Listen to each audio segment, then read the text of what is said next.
I'll just start with a little story of how gunpowder came to be. I called up a few colleagues and I said, how would you like it if I booked your meetings for you?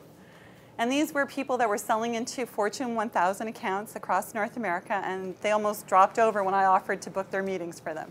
And just about to launch my first book called Blast Open Big Doors, How to Prospect Fortune 1000 Companies, and we're going to learn about some of these techniques today.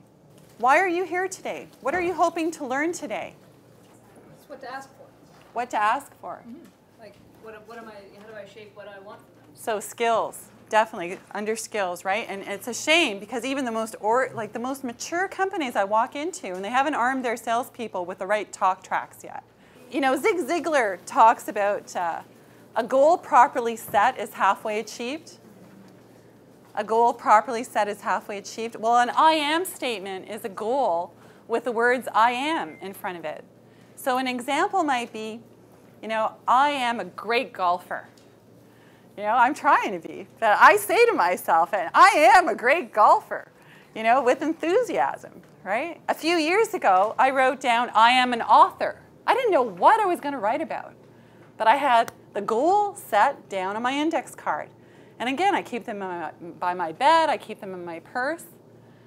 So take a moment right now and write down a couple of goals for yourself. I am, the world is your oyster. What do you want to be? I believe that once you set your goal, once you set that target list, you know, a lot of us go into business and we act like amoebas, right? We take this business because it comes along, and then someone yanks our chain and we go over there. But is it good business for us? You know, have we really thought about what good business is for us? So that's why, you know, when we sit down with a client, we get them to think about who is your dream client? Who do you like working with? What does a profitable client look like to you? You know, what are these elements that make up a great client? Most companies are only one account, one large account away from more financial stability.